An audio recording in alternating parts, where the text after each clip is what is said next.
If you've been in 2x2ism, even for a year, most likely much longer, you may have learned about some of the problems. And let's say you're transitioning out a bit, or maybe you've been out for a while, for a little bit.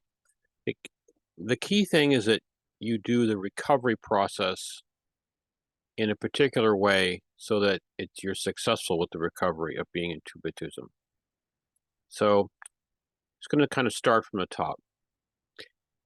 Many people, when they learn that 2x2ism is comprised of a lot of lies and falsehoods, they become angry. I mean, they enter into the 5 stages of grief, right? They feel duped. They're angry at the 2x2 ministers. They're angry at themselves. They're angry at their parents who may have indoctrinated them in this. They're ashamed of themselves. They feel guilty. And they want to leave 2x2ism, but they don't want to lose their family or friends. They don't want to lose their social network. They're confused. And maybe if they've left partially or for a little bit, they feel lost outside of 2x2ism because they don't have their social network. So there's all this sort of confusion going on. These are all normal, natural thoughts and emotions. However, if these thoughts and emotions are not directed in the correct direction, unhealthy things can happen. So it's sort of tempting to go along with the status quo, just go to meetings, play nice, keep your thoughts to yourself. That's denial. That's very unhealthy. People will tell you, get over it, move on, just forget about all the bad things you've learned about it. That's all bad advice, okay? All this anger you've got about it, if it's left unexpressed, if it's held in, it turns against you, it's going to become depression and anxiety. And there's also shame involved. And shame becomes insecurity and self-loathing. So not only will you suffer psychologically, but your physical body will also suffer. So it's very important to deal with these things properly. And if it's left untreated, it can potentially metastasize into very serious mental illnesses and personality disorders, and then also physical disorders as well. So coming to grips with the problems of 2x2ism is very similar to the 5 stages of grief, right? So those are denial, anger, bargaining, depression, acceptance. A lot of people get stuck in the bargaining stage, thinking that if they just write enough letters to the 2x2 ministers, then the reforms will happen, the bad things will get fixed. Look, there's been no reforms, and there will be no reforms because reforms will destroy the entire 2x2 system. So yeah, that's a depressing thought, but you have to accept it. And you have to begin the next stages of the recovery process. So the first thing to understand is that you're in an exclusivist, fundamentalist, anti-liturgical, anti-sacramental sect. And the very nature of it being a exclusivist sect and frankly fundamentalist means you've been spiritually abused. Okay? So I know you're probably the first time hearing the word spiritual abuse, but there are great books to read about it. And it's important that you look them up. And so just Google on the internet and you'll find them. So spiritual abuse, like any other form of abuse, creates trauma. And this trauma can manifest itself in post-traumatic stress disorder, PTSD. Quite common, and these have symptoms. So depression, rage, anxiety, okay? So you have to deal with this. You have to root this stuff out and figure out what's causing it. So, but in addition to spiritual abuse, which I think every 2x2 had, there's also other forms of abuse which are highly likely to have happened. Okay, so those are generally emotional abuse by the parents, by workers or ministers, by overseers, by other 2x2 members. There's going to be physical abuse that's happened to you from your parents, or there could have been sexual abuse by your parents, siblings, 2x2 ministers, 2x2 elders, whatever. Anyways, and the thing is, many of these things probably were passed off as not abuse when they're happening. Even like the emotional and physical abuse is probably passed off as discipline that they think you needed, but it's not. Okay, this is all traumatic, and it needs to be dealt with. So these things that you've experienced, they have all sorts of, say, coping mechanisms that people adopt, sort of unconsciously almost, to deal with them. And these coping strategies are things like drinking alcohol a lot, like alcoholism, smoking a lot, illegal drugs, legal drugs. A lot of 2x2s are on legal drugs, okay? Like antidepressants, anti-anxiety, all that kind of stuff. Also sexual promiscuity, whether it's with, with other consenting adults or with children, which seems to be pretty common in 2x2s. Same-sex attraction, that's quite common in 2x2 ministers. Workaholic people, obsession people, raging, lying, continuous lying about stupid things even, abusive behavior, being abusive of others, being emotionally dead, basically have no real emotions, overeating. There's a lot of 2x2 people who have overeating problems, obesity problems. Other forms of eating disorders, etc. These are all coping strategies to deal with the trauma. And you may not even realize you were doing these things, but you need to recognize it and you need to be treated. So, what are the healing process? Well, the first thing is to educate yourself about what sort of traumas exist in your background, because at this point you don't know even what is normal and what is not.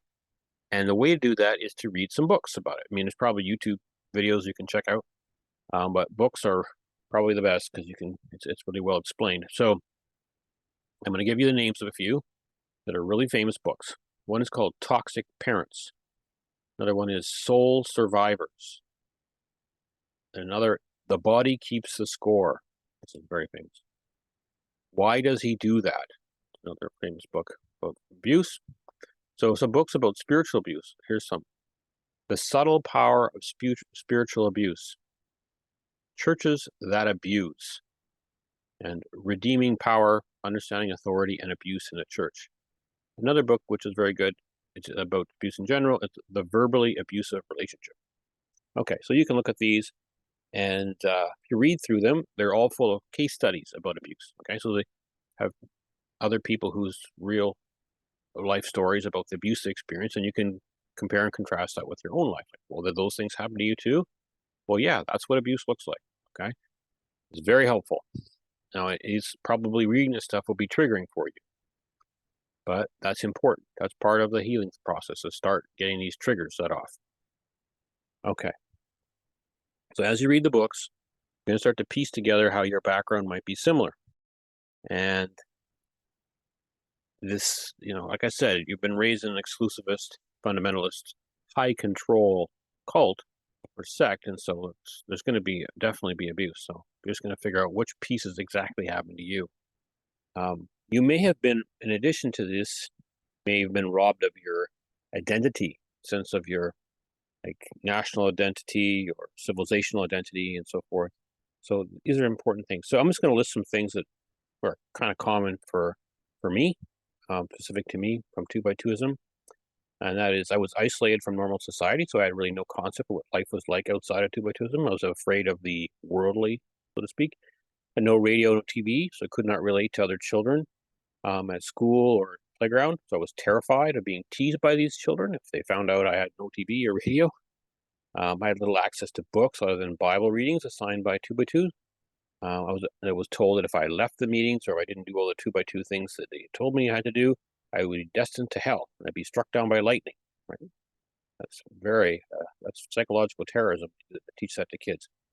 I was very concerned about the lost eternity of salvation because I may have glanced at a TV or heard some popular music at some point.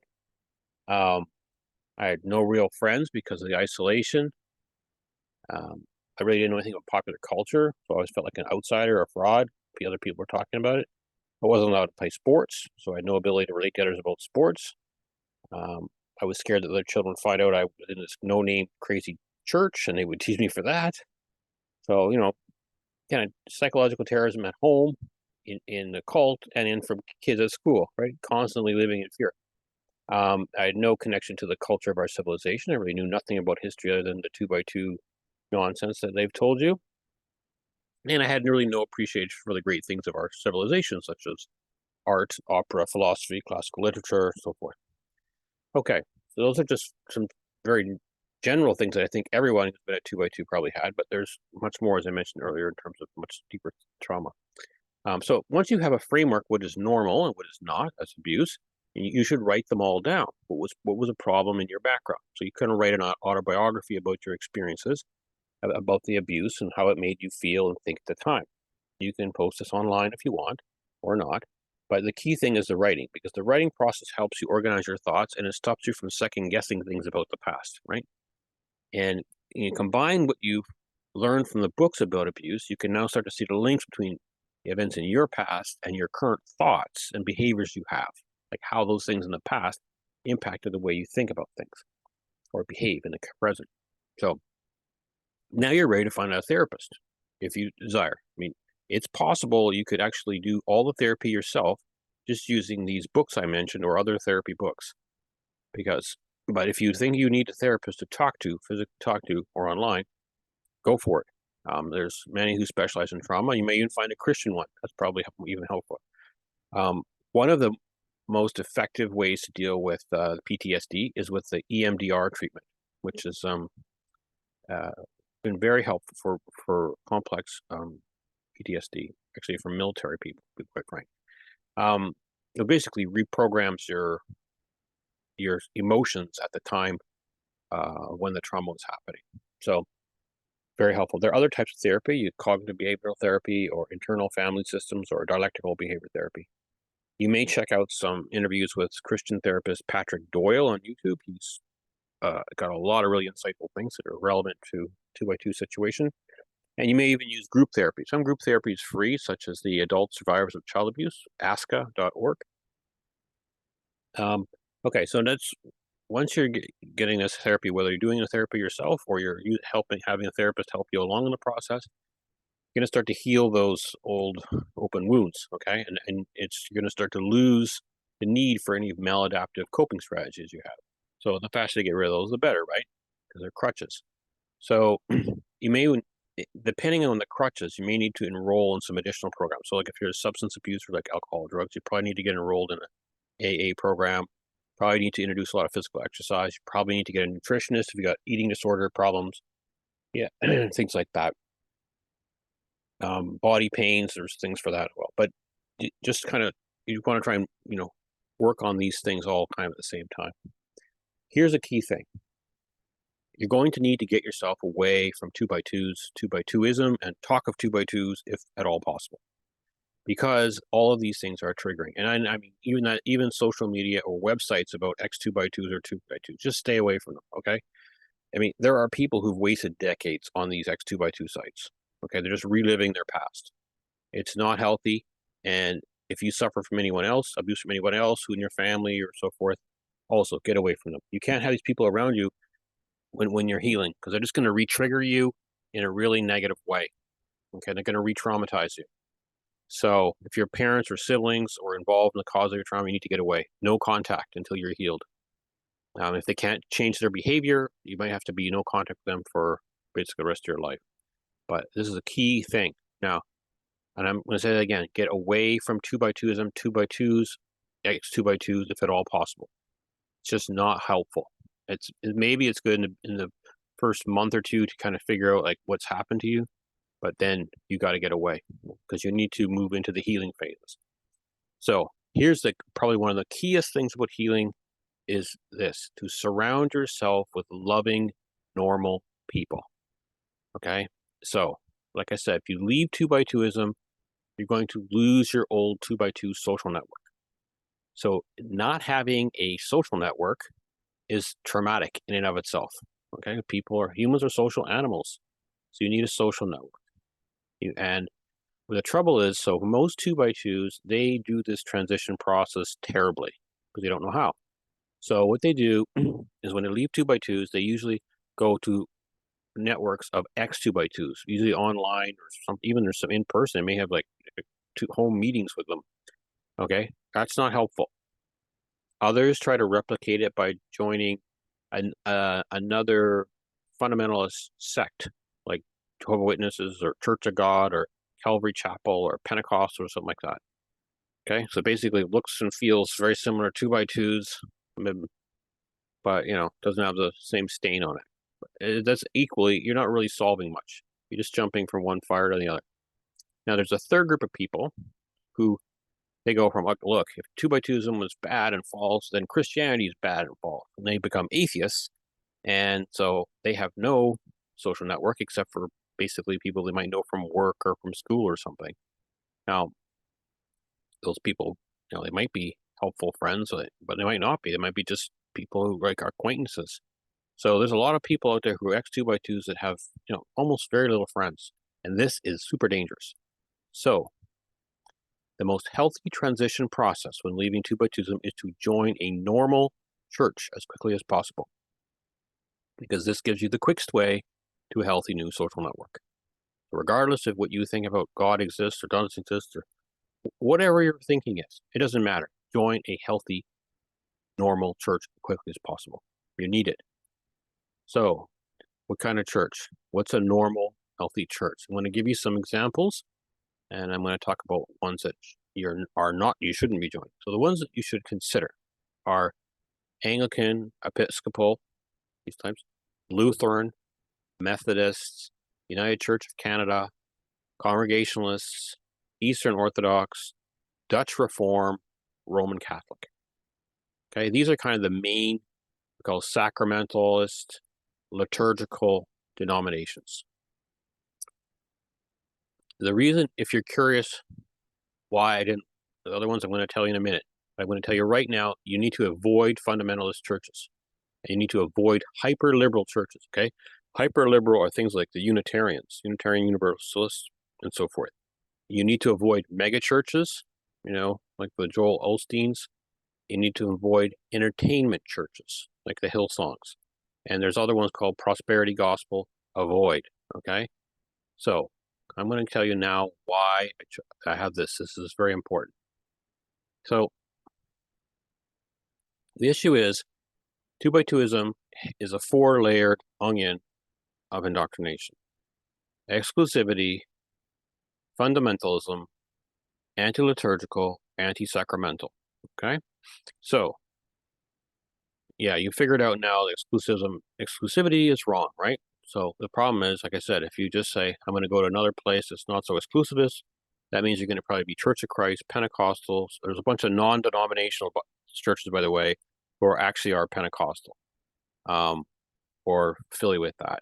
And there's also a bunch of types of different kinds of Baptists that are also fundamentalists. Like, by the way, Baptists there's all over the map on whether they're fundamentalists or not fundamentalists. So you have to investigate this. I can't just say Baptists in general. Certain variants of them. Anyways, the next thing you're going to notice is that this fundamentalist stuff. What are fundamentalists? Fundamentalists are an extreme variant of Christianity. Now, in the United States, they seem like they're everywhere, okay? But in terms of Christianity writ large on the globe, they're probably less than 5% of total Christians. So, fundamentalism is a unique thing to the United States. I mean, it's also in some other English-speaking countries, Australia, Canada, but it's a very American thing, and it comes out of something called the Great Awakening that happened in the United States. Actually, there's 2 or 3 Great Awakenings, and every time it happened, produces this group. It's an anti-intellectual, okay, and made headway basically in areas of the country that were unchurched. Basically, there wasn't mainline churches there, and the people were very uneducated because they were peasants, and these basically snake oil salesmen came along and sold them a bill of goods, which is not true. And these people are kind of like locked into this the rest of their lives, and they raise their kids in it. Okay, so that's kind of what fundamentalism is. It's, like I said, small percentage of Christians. What it is, in fact, is like a literal reading of the Bible, right? These are the people that believe, that the earth was created, I don't know, 8,000 years ago, that Adam and Eve were real, that Moses was real, that Noah's Ark story is real, and all this kind of stuff. Okay, and it's kind of sad because a lot of the preachers on TV are fundamentalists. Like, I mean, it's everywhere in the United States, right? And unfortunately, people affiliate that as being Christian. That's, I think, when you think of Christianity, think of that.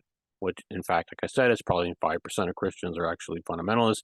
The fundamentalists are considered to be totally fringed, uneducated troglodytes, to be quite frank. So, if you need to get yourself away from that. And there's certain books I can recommend and stuff I'll link to it on my website, and you can read these two to help you through that process. If you leave, so you'll say, okay, what are non-fundamentalists? Like I said, Congregationalists, United Church of Canada, Presbyterians, Dutch Reformed, some Baptists, and so forth. Okay, now even if you get through to those churches, you're still anti-liturgical, right? Those are kind of Calvinist churches. Now, anti-liturgical, what does that mean? That means liturgical churches are churches that have the pastor or priest are dressed in vestments. There's usually like incense in a church. They have their Sunday service is very structured with a call and response from the priest or pastor with the audience. There's like certain types of sayings that they have, certain prayers. I mean, they could even do certain movements with their bodies, like crossing themselves, stuff like this. Okay, so what I mean is like, so a liturgical church is a church that has a kind of structured Sunday service. And the most common one people know of would be obviously Roman Catholic, but Eastern Orthodox, Anglican, Lutheran, they're all, even Dutch Reformed, these are all liturgical services. Now, there's a big strain in the United States, a bunch of these other churches that come out of Calvinism, who are anti-liturgical. Okay, now why do I say you should try to unpeel this? Is because most of the world's Christians are liturgical. In fact, 75% of the world's Christians are liturgical. So if you're anti-liturgical, well, you're just cut yourself out of a lot of your fellow Christians and a lot of potential churches that you could be a member of. Right? And there's not really a good reason for that other than, you've got a hang up about things you don't understand. So, and then the final layer is about the sacramental, right? So sacramental churches are things that have what's called like 7 sacraments. So, baptism, first communion, um, confession, marriage, anointing of the sick, and so forth. And so, again, these are kind of, even I think Lutheranism and Anglicanism aren't fully sacramental. Some strains of them are, but the really sacramentalist churches are Roman Catholics and in the Orthodox, Eastern Orthodoxes, and the Oriental Orthodoxes. So taken together, they're about 65% of the world's Christians are sacramentalist. So again, Roman Catholics are 50%, more than 50% of the world's Christians. So again, if you say I'm anti-sacramentalist, you're cutting out a lot of Christians. So it's important to go through those. Okay, so back to our recovery. We wasted a little bit of time on that, but I think it's important. So after you decide on kind of how to find a church, and you need to educate yourself about what Christianity actually is, because this is a problem with 2x2s, and they give you a really messed up understanding. And if you go to another fundamentalist church, equally, you're going to get a messed up understanding. So you should try to get a good education. So how do you do that? Well, there are Bible studies groups you can join, or online, or in your community. I'll give you links to. There's a Bible in a Year podcast. The Great Courses, which is an online, or actually, so they sell DVDs and CDs, which you can listen to, have excellent programs. One's called A History of Christian Theology. That's excellent. Another one's called American Religious History. That's very helpful. You may want to, if you're investigating Roman Catholic churches, they have a thing called the Rite of Christian Initiation for Adults. It's a year-long, basically Catholic education program. Meets once a week. Almost every Catholic parish runs this, called RCIA. You could start reading the Daily Office, which is like it's a lectionary, which is how you methodically go through all the Old Testament and New Testament readings over a 3-year period. Liturgical churches use a lectionary in their services. So if you get it yourself, you can go online, get a Daily Office lectionary. One interesting book you could read is Mere Christianity by C.S. Lewis. He was an atheist who became an Anglican. I'm sure you know some of his other famous fiction books he wrote. You may want to start investigating sacred music. It's very helpful. There's a program on YouTube called The Journey Home. It's a series from EWTN. It's excellent about people's spiritual journeys. You might want to look up Robert Barron, his Word on Fire. He has this every Sunday, gives a sermon on YouTube. He has a daily gospel reflections on a daily gospel reading that day. Pretty useful. Anyways, you should also start investigating your civilization, because the history of civilization, because your civilization is tied in with Christianity. I mean, Christianity is the operating system of our Western civilization. They go hand in glove. And to do that, I think you need to take a course in Foundations of Western Civilization. You can probably find one at a local college, or you can go online. Find these are free. Yale offers them. The rest of the Great Courses has one. It's excellent. There's I think it's a 10-part series from BBC in 1968 called Civilization by Kenneth Clark. It's on YouTube. Find it. You can look up for, how to look at great art, how to listen to great music. These are things from the great courses. You may want to read some of the Western canon of literature, so Dante, things like that. Very useful.